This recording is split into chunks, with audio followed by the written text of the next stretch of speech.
Assalamualaikum warahmatullahi wabarakatuh. Bertemu kembali dengan saya Safiruddin.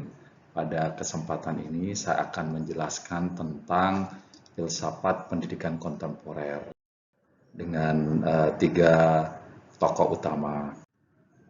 Yang pertama ada Paulo Freire dengan pemikiran pendidikan sebagai praktik kebebasan. Paulo Freire menghadirkan kritik tajam terhadap model pendidikan gaya bank yang menjadikan siswa sebagai objek pasif penerima informasi.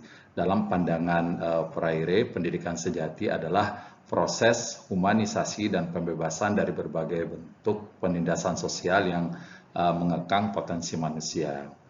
Nah, kritik pendidikan gaya bank maksudnya adalah siswa diperlakukan sebagai wadah kosong yang diisi pengetahuan oleh guru, menciptakan hubungan yang tidak setara dan menghambat pemikiran kritis.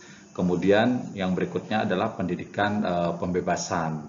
Nah, bahwa proses pembelajaran yang memanusiakan dan membebaskan dari struktur penindasan sosial yang membatasi perkembangan individu. Lalu yang berikutnya adalah metode hadap masalah. Nah, dialog kritis antara guru dan siswa untuk membangun kesadaran sosial dan memahami masalah secara mendalam. Dampak pemikiran Paulo Freire di Indonesia adalah pemikiran Paulo Freire memiliki relevansi mendalam dengan konteks pendidikan Indonesia kontemporer, khususnya dalam konsep Merdeka Belajar yang diusung oleh Menteri Pendidikan, Kebudayaan, Riset, dan Teknologi pada saat itu Nadiem Makarim. Nah, pendidikan dialogis yang memberdayakan peserta didik sebagai subjek aktif, bukan sekedar penerima pasif, menjadi inti dari transformasi pendidikan nasional. Freire juga menghadirkan kritik tajam terhadap sistem pendidikan yang justru melanggengkan ketimpangan sosial, bahwa pendidikan seharusnya menjadi alat pembebasan dan pemerataan kesempatan, bukan reproduksi struktur kekuasaan yang tidak adil. Berikutnya Howard Gardner dengan teori kecerdasan majemuk.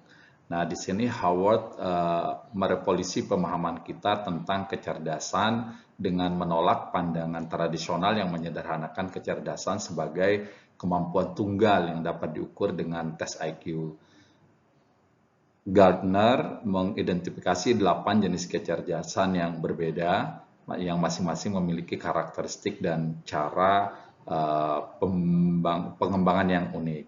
Di antaranya adalah linguistik, kemampuan berbahasa dan komunikasi verbal, logis matematis, berpikir logis dan memecahkan masalah matematis, kemudian ada interpersonal, memahami dan berinteraksi dengan orang lain, yang kemudian musikal, sensitivitas terhadap ritme, melodi dan nada, kemudian ada spasial, visual, kemampuan visual dan pemikiran 3 dimensi, lalu kemudian ada kinestetik, koordinasi gerakan tubuh dan keterampilan fisik.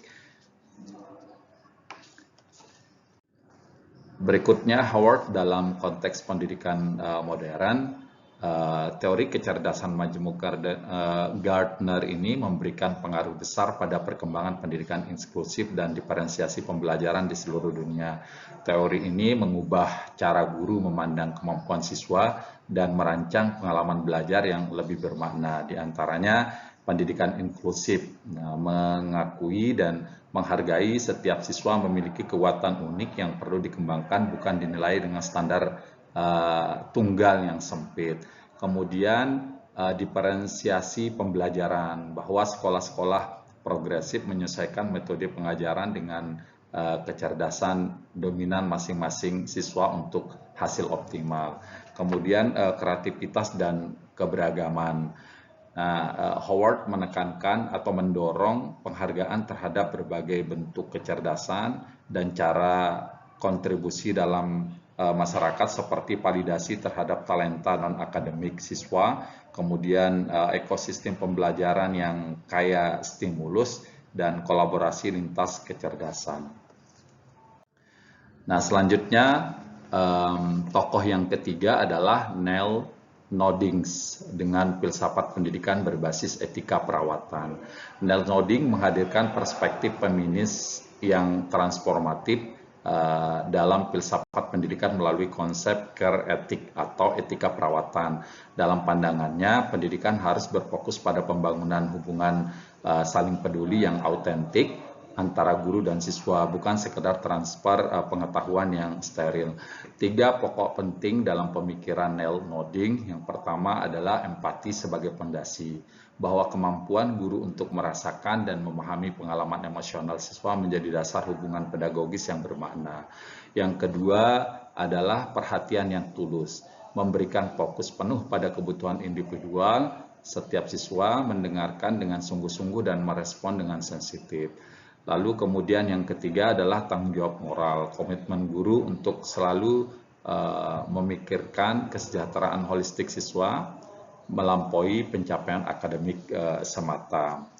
Nah, Noding mengkritik pendidikan yang terlalu mekanistik, birokratis, dan mengabaikan dimensi emosional yang sangat penting dalam proses pembelajaran dan perkembangan manusia. Nah, kontribusi Nell Noding pada pendidikan kontemporer, yang pertama adalah praktik etis pendidikan sebagai arena pembangunan karakter melalui praktik etik perawatan sehari-hari dalam interaksi guru dan siswa. Kemudian hubungan sosial positif, membangun komunikasi kelas yang saling mendukung, menghormati, dan peduli satu sama lain. Kemudian yang ketiga adalah pembelajaran sosial emosional, integrasi kompetensi emosional dan sosial dalam kurikulum formal pendidikan. Yang keempat adalah kontribusi Nell Noding adalah terhadap nilai budaya Indonesia. Dalam hal ini resonansi dengan gotong royong, tenggang rasa, dan kepedulian komunal dalam tradisi Indonesia. Nah, perbandingan dan sinergi dari ketiga tokoh ini bahwa Paulo Freire, Howard Gardner, dan Nell Noding menawarkan perspektif yang berbeda namun saling melengkapi dalam memahami pendidikan yang sejati. Ketiganya bersatu dan dalam penolakan terhadap pendidikan mekanistik dan menekankan humanisme serta partisipasi aktif. Nah, dalam hal ini Paulo Freire menganggap bahwa pendidikan sebagai pembebasan yang fokus pada kesadaran kritik sosial dan dialog transformatif yang membebaskan dari penindasan struktural. Sedangkan Howard Gardner dengan pengembangan potensi unik, di mana penghargaan terhadap kecerdasan majemuk dan personal dari pembelajaran sesuai kekuatan individual siswa. Kemudian Niels Noding, praktik etika perawatan, menekankan pada hubungan interpersonal yang peduli dan dimensi emosional dalam pendidikan.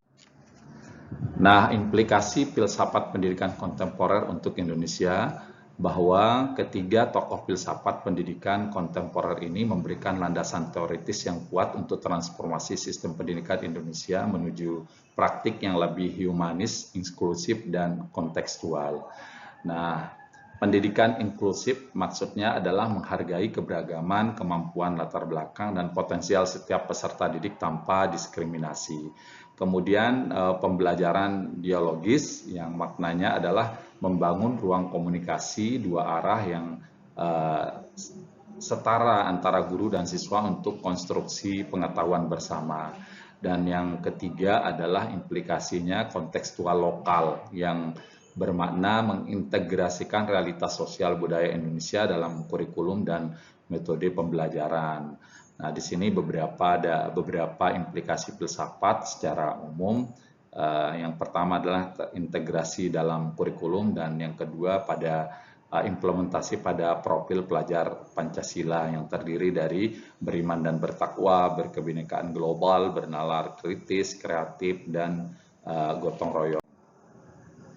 Nah, kesimpulannya adalah Mari kita wujudkan pendidikan yang memberdayakan setiap individu, menghargai keberagaman potensi manusia, dan membangunkan karakter yang peduli, karakter yang membebaskan dari pendidikan menuju kesadaran kritis dan otonomi intelektual, kemudian karakter yang beragam, mengakui dan mengembangkan kecerdasan majemuk setiap siswa, kemudian karakter peduli dengan membangun hubungan berbasis empati, perhatian, dan tanggung jawab moral.